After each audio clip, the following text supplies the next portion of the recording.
I remember Michael telling me, we have got to keep people on edge. We can't let people catch up with us. So we're going to have to zig when others are zagging and all that kind of thing. And it was really a lot of fun to strategize behind the scenes just with Michael. Welcome to Full Court Fits, the show that takes you around the world of NBA fashion while also bringing you the latest, greatest, biggest news in sneaker culture today. I'm Big Waz. Let's go. All right, I want to welcome to Full Court Fits. He is, without a doubt, the greatest sneaker designer of all time. I don't think that's even in question at this point. The great Tinker Hatfield. Welcome to the show, Tinker. Thank you, Waz. It's a pleasure to be here, and it's cool to watch you in action. This is a really big moment for me as somebody who's been wearing Jordan since the age of 5. This is a big, big deal for me.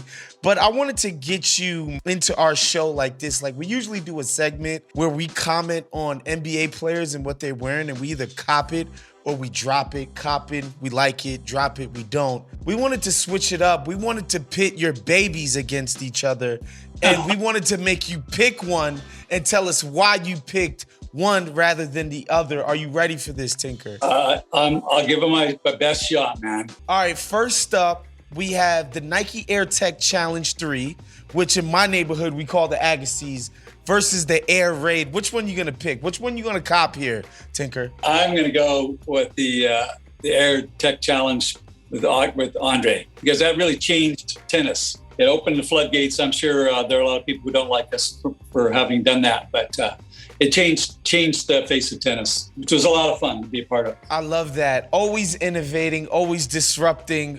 Air Challenge 3 over the Air Raid. Next up, the HUARACHE Trainer versus the Nike Air Trainer SC, which again, in my neighborhood, we call the Bo Jackson. The Bo, yeah. Versus the John McEnroe. Basically, I think those were the two guys. That is a tough one, man. It's funny because I'll tell you a quick Bo story. He really didn't want to talk to me that much because he was just so busy, being in two sports. And so I kind of, had very few short conversations. But all these years later, like now, like when I see him in the green room or something, he's like, "Oh, Tinker Hatfield, remember we used to sit down and design all that, And I think it's cool because his memory is positive, and it means that he collaborated maybe a little bit more than he actually remembered, or maybe a little bit less than he remembered.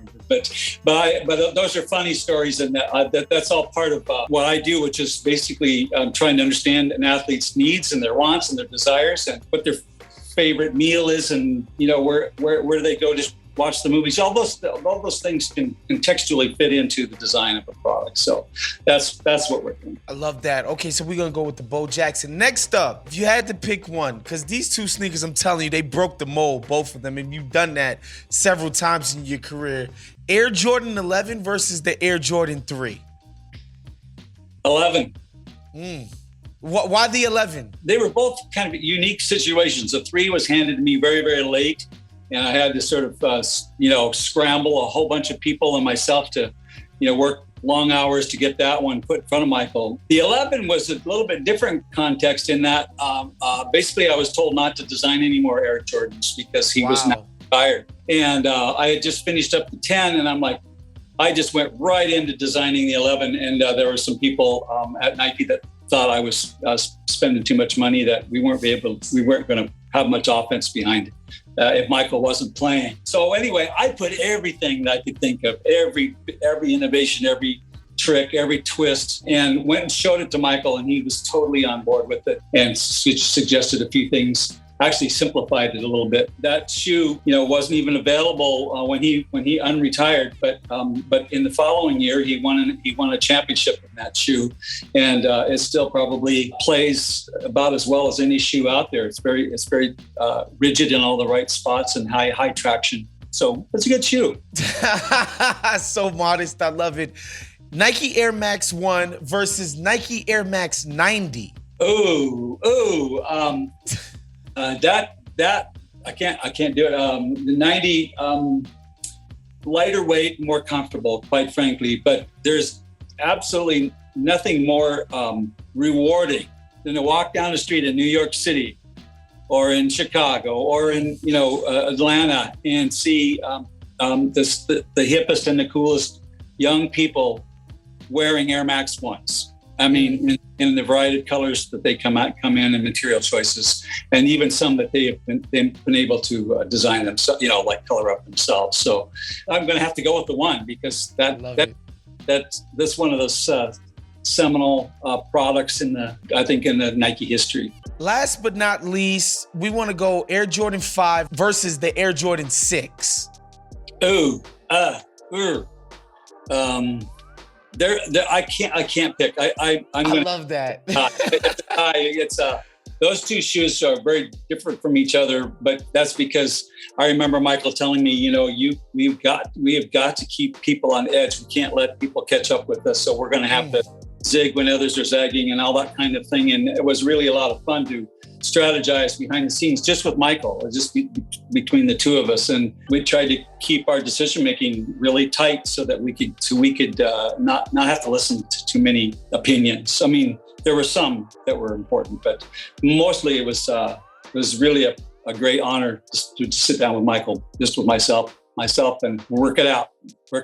Of all the stuff that you've ever done, when people come up to Tinker in the streets, what are they asking you about the most? What's the one that people want to talk to you about the most, and why is it the Air Mag?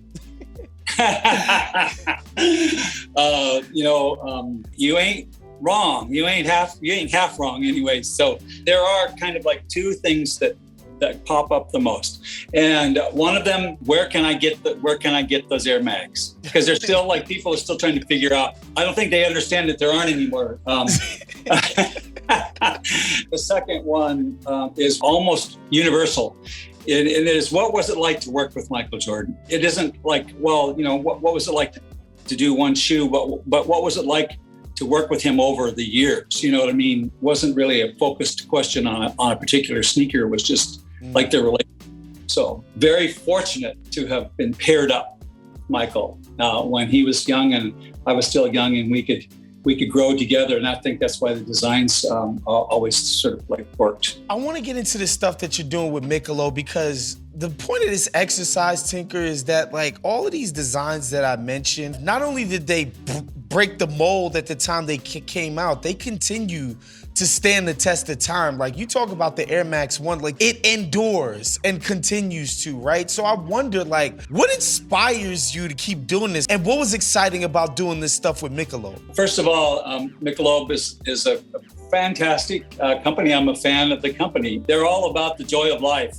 They're all about the lighthearted side. And then they agreed that all the proceeds, or actually all the money that would go to me for doing the work, would actually go to charity in Chicago, to Champs, which is an inner city after-school youth program.